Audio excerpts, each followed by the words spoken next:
the slave cook who poisoned an entire family on their wedding day. In 1849, in the heart of Mississippi, a single act of vengeance would shock an entire county and leave 17 members of one of its wealthiest families dead. The setting was a grand wedding feast, a celebration of love, wealth, and social standing. But what unfolded would turn joy into horror. At the center of the tragedy was Clara, an enslaved cook whose life had been defined by suffering, loss, and unimaginable cruelty. Forced to watch her children ripped from her, abused by the very hands that commanded her labor, and silenced at every turn, she made a choice that would echo through history.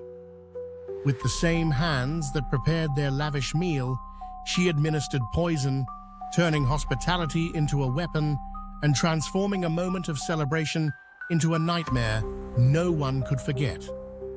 The world Clara lived in. Mississippi in the late 1840s was a place where wealth and cruelty walked hand in hand. The state's prosperity was built on cotton and their relentless labor of enslaved men and women whose lives were treated as commodities to be bought, sold, and exploited. Plantations were sprawling fortresses of both opulence and terror. Inside these estates, the white families enjoyed luxurious lives, finely furnished homes, expensive clothing, and a sense of untouchable power. Outside the mansion walls, enslaved people toiled endlessly under whips and fear, their daily existence defined by orders, labor, and deprivation. Cooks, however, occupied a unique and precarious space within this hierarchy. They were trusted to feed the elite, to understand their routines, and to work closely within the walls of the house. For Clara, the kitchen was a paradoxical domain. It was a prison, but also the only place where she could wield any measure of control. She could observe, plan, and manipulate the most vital aspect of her master's lives, their food. Within these walls, the seeds of her revenge quietly took root. Clara's suffering and resolve. Clara's life was marked by repeated trauma, each act of cruelty leaving invisible scars that festered with time. Her daughters were sold to distant plantations, torn from her arms in a way that words cannot fully capture, leaving her grief raw and perpetual. She endured assaults, degradation, and unrelenting work from sunup to sundown, stripped of dignity at every turn. Yet amidst the oppression, Clara's mind never surrendered.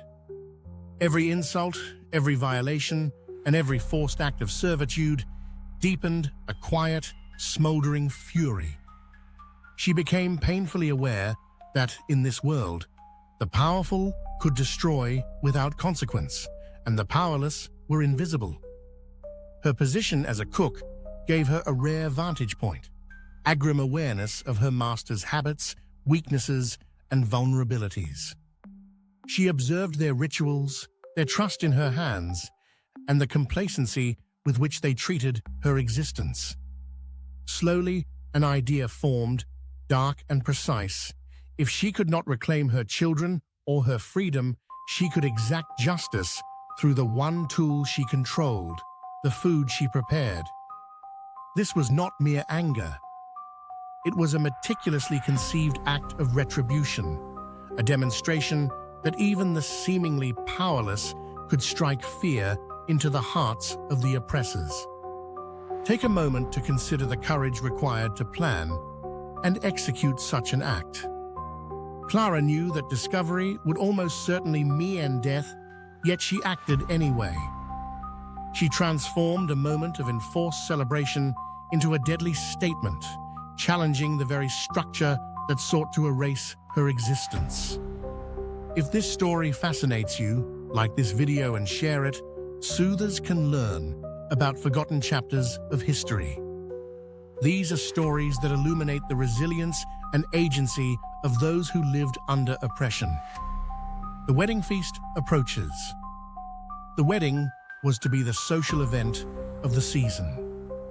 Guests from across the county traveled miles to witness the union of two prominent families, dressed in their finest gowns and polished shoes, bringing gifts and offering well wishes.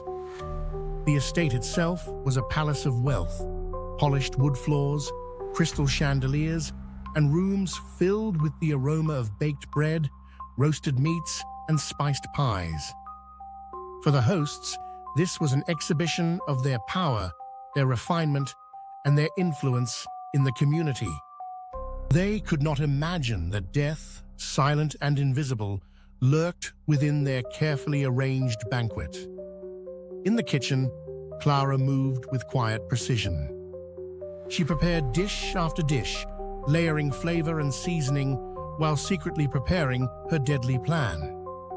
Roasted chicken glistened under the lights, pies cooled to perfection, and side dishes promised richness and abundance. Guests would later remember the smell, the taste, the familiarity of comfort, but none would realize that hidden within certain plates was her silent vengeance. Every chop, every stir, every brush of seasoning became a step in the execution of a plan that would forever alter the course of this family's history. The poisoning. When the guests sat to eat, the atmosphere was one of celebration and laughter. Toasts were made, glasses clinked, and music filled the room. At first, nothing seemed amiss. But soon, subtle signs of distress began to ripple through the table. A guest dabbed at his mouth, grimacing. Another shifted uncomfortably in his chair, clutching his stomach. Within minutes, chaos erupted. Cries of pain replaced laughter. Screams replaced music. 17 people, all part of the county's elite, fell victim to the poison hidden in their meal. The dining hall transformed from a hall of celebration into a scene of horror, the air thick with fear, pain, and disbelief. Clara's act was complete. In a single night, she had challenged the power structure that had oppressed her and made an indelible mark on history. Poison as a tool of resistance. Clara's decision to use poison was not unique, though it remains one of the most shocking and meticulously executed incidents on record. Across the antebellum South, enslaved women sometimes turned to poison as a form of quiet rebellion, a deadly method that could bypass the brute force of armed retaliation. Unlike uprisings, which required coordination and carried high risks of collective punishment, poisoning allowed individuals to strike back silently, targeting only those responsible for their oppression. The act demanded patience, cunning, and intimate knowledge of daily routines, turning the very tools of domestic labor into instruments of resistance. In doing so, these women claimed a form of agency that the rigid hierarchy of slavery sought to deny them, transforming invisibility into power. Women like Clara understood the trust and dependence placed in them. Kitchens, pantries, and meal preparations became spaces of subtle defiance, where a teaspoon of a toxic herb could speak louder than any shouted protest. Each carefully prepared dish could carry a message invisible to the privileged eyes around them. A warning, a punishment, or a reclamation of dignity. While most enslaved people could not confront their masters openly, acts like Clara's demonstrated that resistance could take forms both terrifying and precise, rooted in knowledge, patience, and moral courage. These acts reveal the hidden, often untold history of defiance within the oppressive structures of slavery. Clara's story, shocking as it was part of a broader pattern. Across the South, other enslaved individuals also used poison to strike back at their oppressors. Here are 3 chilling examples. Example 1. Margaret, South Carolina, 1820s. In the 1820s, a young enslaved woman named Margaret, tasked with preparing meals for her planter's household in Charleston, South Carolina, poisoned her master after years of abuse. Historical accounts suggest she used arsenic, carefully blending it into his evening meal. Margaret's plan was meticulous. She observed the timing of his meals, his eating habits, and the guests present, ensuring the poison reached only her intended target. The master fell ill and eventually died, leaving the household in chaos and terror. Margaret's act, while brutal, was a calculated assertion of power in a world that had denied her voice and freedom, demonstrating the deadly precision enslaved people could achieve under extreme oppression. Example 2, Hannah, Virginia, 1830s. In the 1830s, an enslaved woman named Hannah in rural Virginia became infamous for allegedly poisoning her master with a mixture of nightshade and other herbs. She had endured relentless labor and witnessed brutal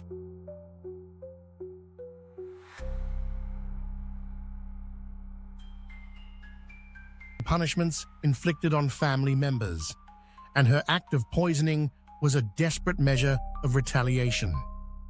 Hannah's knowledge of plants and her position in the kitchen allowed her to administer the toxin in a way that appeared entirely natural, hiding her intentions from suspicion until it was too late. Her master's sudden illness sparked fear across the surrounding plantations, forcing other slaveholders to implement food testing practices and closer surveillance of their domestic staff. Hannah's story illustrates that, in a society built on control and fear, enslaved individuals could weaponize the very tools of daily life to assert agency and reclaim a measure of justice. Example 3. Celia, Louisiana, 1850s.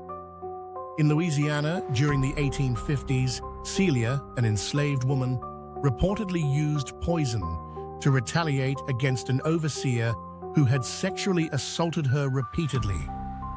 Forced to navigate a life of abuse and humiliation, she covertly laced meals with toxic substances, understanding that her direct confrontation would lead to immediate death.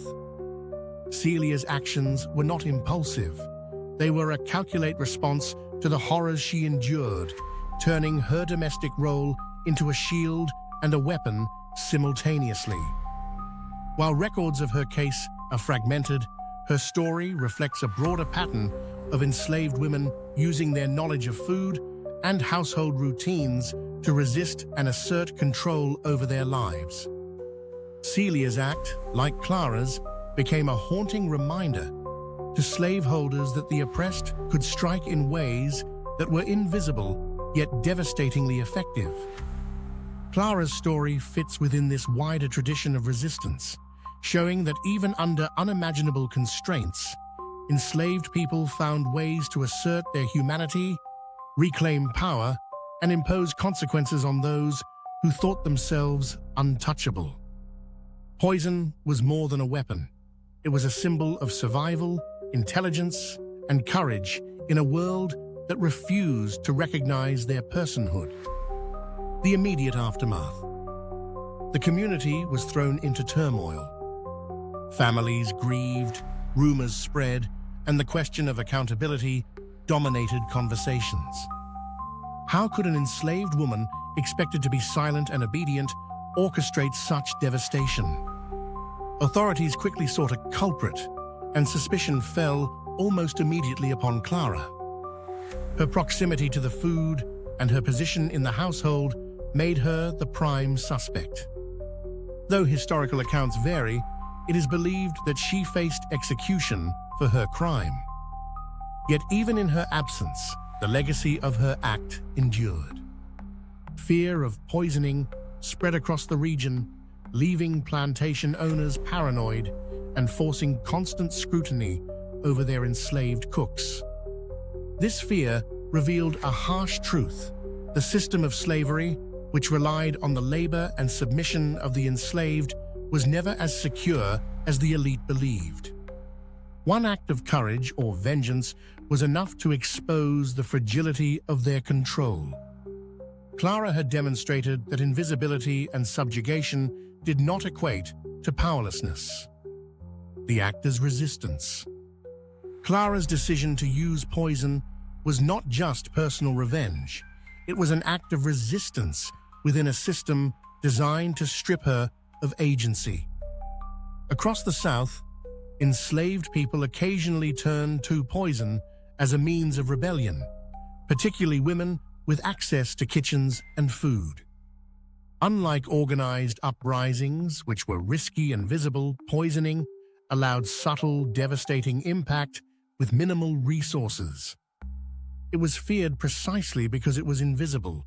Any meal could carry death. Clara's act exemplifies this hidden history of resistance, illustrating that even in chains, enslaved individuals found ways to assert their humanity and strike back against those who sought to erase it. Her courage and calculation are reminders that the oppressed were never completely powerless, even under the most brutal conditions. Fear and paranoia among the elite. After the poisoning, the upper-class families were gripped by fear. Kitchens became sites of suspicion, and enslaved cooks were constantly watched. Some households forced food tasters to sample meals before the masters could eat, sometimes putting children in danger to ensure safety. Even lavish homes, once symbols of unassailable power, were no longer immune to invisible threats. The incident shattered the illusion of control. Wealth, influence, and social standing could not protect anyone from the consequences of overlooked humanity. Clara's act reminded the elite that oppression carried its own risks and that the oppressed could wield power in unexpected ways. Legacy and reflection. Clara's name may not appear in every history book, but a story survives as a chilling example of resistance, courage, and the human cost of slavery. She forced a confrontation with the reality that enslaved individuals, even when deprived of freedom and subjected to violence, could reclaim power in dramatic and terrifying ways. Her story raises difficult questions.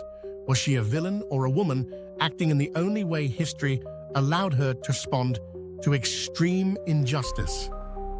Can we judge her actions using the same moral framework we apply today, or must we understand them through the lens of the oppression she endured? Clara's story forces us to confront uncomfortable truths about power, suffering, and the human will to resist. The story of the cook-slave who poisoned an entire family is not only a tale of horror, it is a tale of resistance, courage, and the complex moral landscape of a brutal society. Clara's act, though violent, was a response to unimaginable suffering and an assertion of agency in a world that denied her humanity. It reminds us that history is shaped not only by the powerful, but also by those who resisted in subtle, hidden, and sometimes deadly ways. If this story moved you, subscribe to the channel and join us as we uncover more hidden histories. Remember, our goal is to reach 10,000 subscribers this year, and with your support, we can bring these forgotten stories to light. Drop a comment below. Do you see Clara as a villain or as a woman who struck back in the only way she could? Let's discuss. History is not only about those in power, it is also about the voices that resisted, even when the world tried to silence them.